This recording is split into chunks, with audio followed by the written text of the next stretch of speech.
नमस्कार दोस्तों, आपका स्वागत है मर्डर केसेस एआई स्टोरी में, जहां हम लेकर आते हैं असली हत्याकांडों की रहस्यमयी और दिलचस्प कहानियां।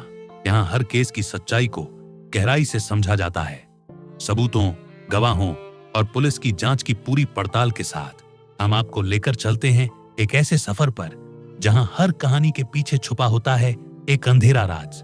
तो तैयार हो जाइए, क्योंकि अब शुरू होने वाली है एक और दिल दहला देने वाली कहानी, सिर्फ मर्डर केसेस एआई स्टोरी पर। शीर्षक: रिश्तों का जाल, शीना बोरा की रहस्यमय हत्या। प्रस्तावना: 2012 में हुई एक लड़की की हत्या जिसका कोई पता नहीं चलता। 2015 में एक ड्राइवर की गवाही और मुंबई पुलिस की एक गिरफ्तारी से भारत का मीडिया हिल जाता है।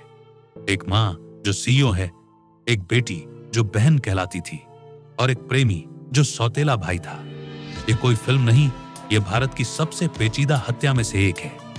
नाम: शीना बोरा। उम्र: 24 वर्ष। शिक्षा: सेंट जेवियर्स कॉलेज, मुंबई। नौकरी: मुंबई मेट्रो में पीआर एग्जीक्यूटिव। पारिवारिक दावा: इंद्राणी मुखर्जी की बहन, पर असल में शीना बोरा थी इंद्राणी की जन्मजात बेटी, जिसे उसने किशोरावस्था में अपने माता पिता गुवाहाटी, असम के पास छोड़ दिया था। इंद्राणी ने मुंबई आकर दोबारा शादी की, करियर बनाया और शीना को छुपाया। अध्याय 2: रिश्तों का भ्रमजाल। इंद्राणी ने शीना को हमेशा बहन कहा। शीना ने जब मुंबई आकर अपनी मां से जुड़ने की कोशिश की तो इंद्राणी ने उसे भी यही नाटक निभाने को कहा। अब ट्विस्ट शुरू होता है। शीना का अफेयर चल रहा था राहुल मुखर्जी से, इंद्राणी के पति पीटर मुखर्जी का बेटा, यानी इंद्राणी की बेटी उसके सौतेले बेटे के साथ रिश्ते में थी। इंद्राणी को यह अपमानजनक और खतरनाक लगने लगा। एक तो सच बाहर आ सकता था, दूसरा पीटर और शीना की नजदीकियों से उसे ईर्ष्या होने लगी। अध्याय 3: हत्या की योजना। तारीख: 24 अप्रैल 2012। स्थान: वर्ली, मुंबई। रायगढ़ जंगल। इंद्राणी ने अपनी कार बुलाई। ड्राइवर श्याम राय को कहा कि वह शीना को डिनर के लिए लेकर आ रही है। साथ था उसका पुराना पति संजीव खन्ना, जो कोलकाता से बुलाया गया था। कार में क्या हुआ?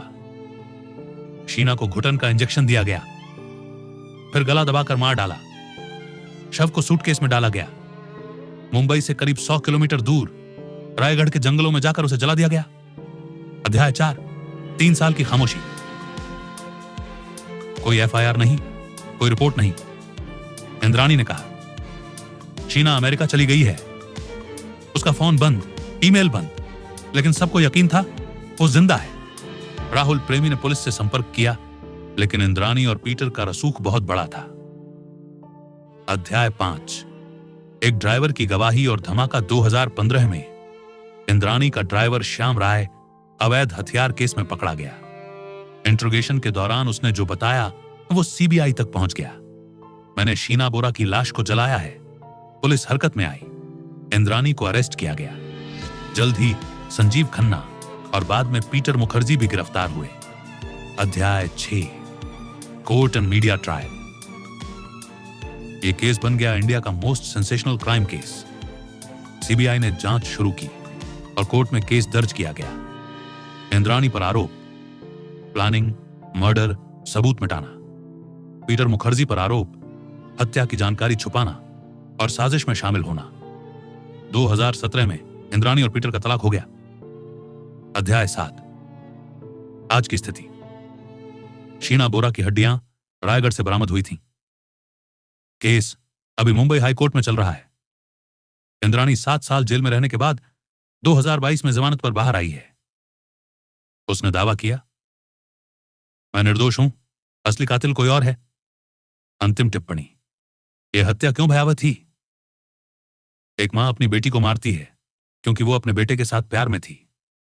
झूठ, पहचान की चोरी, मीडिया का तमाशा और राजनीति, सब इसमें शामिल है। यह केस एक पारिवारिक ड्रामा नहीं, बल्कि एक भयानक मानसिकता का आईना था। तो दोस्तों, ये थी आज की कहानी। एक ऐसी सच्चाई जो कई परतों में छुपी थी और हर मोड़ पर एक नया सवाल खड़ा करती रही। हर जुर्म के पीछे सिर्फ खून नहीं बहता, बल्कि रिश्ते, भरोसा और इंसानियत भी टूटती है। अगर आपको यह केस सोचने पर मजबूर करता है तो वीडियो को लाइक करें, अपने विचार कमेंट में जरूर बताएं और हमारे channel murder cases AI story को सब्सक्राइब करना ना भूलें। हर हफ्ते हम लाते हैं आपके लिए सच्ची घटनाओं पर आधारित ऐसी कहानियां जो न सिर्फ डराती हैं बल्कि सोचने पर मजबूर करती हैं। फिर मिलेंगे एक नई कहानी के साथ, तब तक